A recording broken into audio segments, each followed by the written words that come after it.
Daniel Cormier was weighing in on Prochazka, and he had beautiful things to say. He said he's going to be good for a while. He's going to offer stability to the division, which everybody would like. Okay, I'm interested in that comment. I'm interested in that comment. Now, I want to take it head on. I think Big Daniel's point was just to say something nice about Prochazka, which he succeeded. But I want to really think about what he said. He's going to offer stability to the division. We know what that means, right? You know how to interpret that line. That means he's going to be the champion for a while.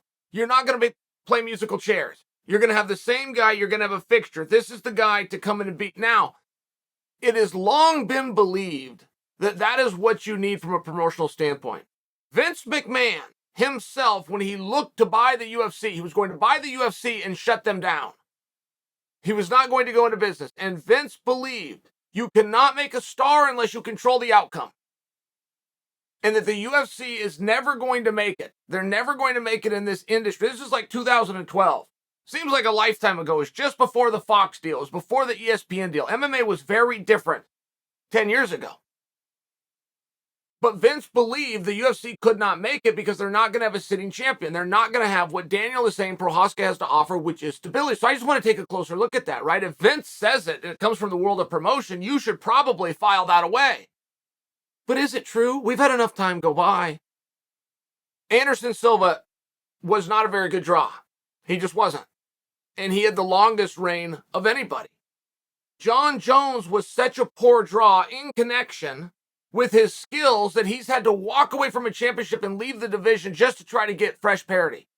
Now, these are just two names that came to me. The third name that had longevity went on to be the biggest star in our sport, which was Georges St-Pierre. But are they comparable? Right? Are they comparable? George was a huge star on his way up. The other guys weren't. The other guys got there. I mean, is the fixture business, is the stability, is that a good thing? Is that what you guys want to see? Because it was the Roy Jones curse. Roy Jones Jr. was the fighter of the 90s. He had a decade to himself. Nobody, including guys fighting in the 90s, including the Mike Tysons and the Evander Holyfields, they all concede it was Roy Jones. And they're right. But Roy never had that mega fight. Roy never got to make mega money. He was too damn good. He was a fixture. He offered stability to a division. Are those good things? That's all I'm asking. Are those good things? Do you guys like that? Do you like to know this guy's here and he's not going anywhere? Because in many other sports, it's wildly helpful. You can get a Dominic Moceanu and you can keep her around for an entire cycle. You can do all sorts of media tours. The same thing would go to Dan O'Brien. You guys will remember the great track athlete. The same thing would go to Carl Lewis. It goes right now to LeBron James. Before LeBron, they found Shaq or they found Kobe, or you take it back to Jordan. Like, they will identify somebody. Hollywood does the same thing with who the funny man is or who the leading action hero is. They will find somebody and they will shove it down your throat to try to find stability. I'm just here to ask you, as time has gone by, is that a good thing? Because we don't have that in the UFC. We do not have stability. We have had it on and off very lightly. I mean, even when Anderson did it, it was a record. It was 12 in a row. In all fairness, 12 ain't a big number of anything. I don't care if you had 12 eggs for breakfast, right? I don't look at you and go, you said some kind of... I mean, 12 is just not that big of a number. Can we at least agree on that? And that was the most ever. That was the run. So what example would you use, and why is it this way? Why is what Vince McMahon believed you have to create a stars when he's in the business of purely scripting and writing stars? It would seem as though nobody would be more correct than Vince. And Daniel's saying it as though this is a good thing. And I'm just offering with what evidence do we have? What evidence do we have that a sitting champion that can go out there and defend more than other champions, more than your typical champion, can put a big shelf life together? Because I'm offering you two. I offered you Anderson and I offered you Jones. And they fought in front of people dressed up as empty seats. So what is it about the stability that you like? And moreover, once I convince you that you don't actually like it, what about it do you not like? How come this ended up working? How come the experiment in the one ingredient that Vince McMahon, the master promoter, right, a guy who takes a fake product, draws an emotion, gets you to cry in tears because you didn't get your way, and you buy a t-shirt on your way out the door before coming back next Saturday and do it all over again? The one ingredient that he thought that we needed, stability, a champion that stayed there. what every other sport will search to make sure they identify their Wayne Gretzky of the time. How come we don't have that in MMA, but we are the fastest growing sport in the world? We sold and had a valuation of higher than any franchise on earth, which includes the New York Yankees. How come? Do the two go together? That's all I'm asking. I don't actually know the answer to this, guys. I don't know the answer at all. It was a very interesting comment when Daniel said it. It's interesting to me when Daniel gives comments like that. When Daniel will watch Cyril Gane and Francis Ngannou and then praise them, or when Daniel will watch Prochazka and Glover and then praise them. I appreciate it because I'm convinced if the big guy takes the tie off and gets in the ring, he's still the world champion.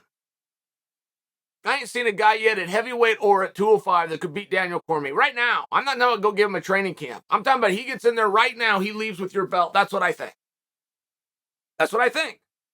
But he doesn't, and he wants to give the praise in his direction, and he doesn't think the Prochazka's going anywhere for a while. Now, is that what you guys saw?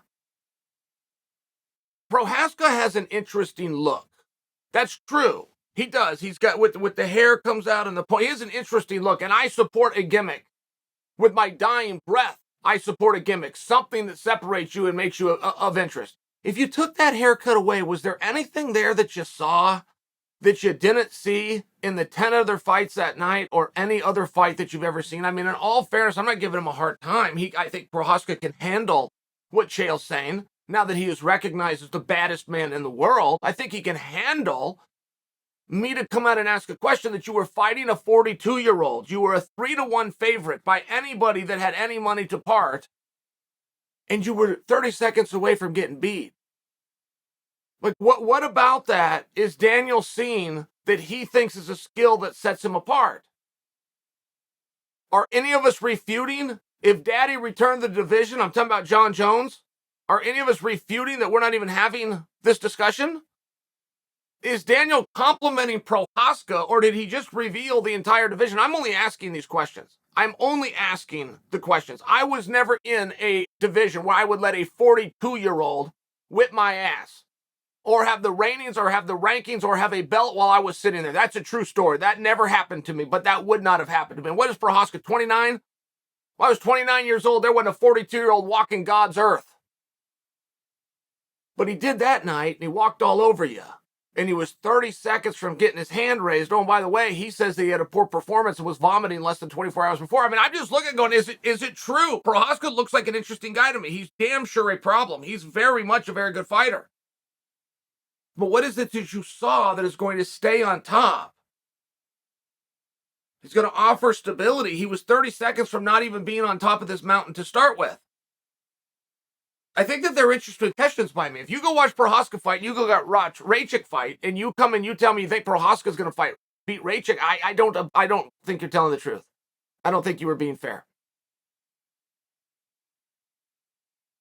Prochazka versus Dominic Reyes is one you might want to go back and rewatch. Dominic is as good of a 205-pounder as there's ever been. But if you go and rewatch that fight and you take everything but the ending sequence out, I think you might come to a different conclusion. And you're going to realize this is an unorthodox guy who's got pretty good reach and pretty good size and damn good power. And then what do we learn about him in the Glover fight? It wasn't that he had submission skills or even that he needs to work on his wrestling. It really wasn't. What we learned about him was the positive that he can go 25 minutes and he can go hard. He is a competitor. So that's incredible news about Prochazka. I'm not at all trying to make, but I am wondering, what is it that you saw within a stability? You think that somebody's going to grab the belt and then stay there at 205? Are you putting down the entire rest of the division, or are you complimenting a guy who was getting beat up by a 42-year-old to start with? If you took the weird haircut away,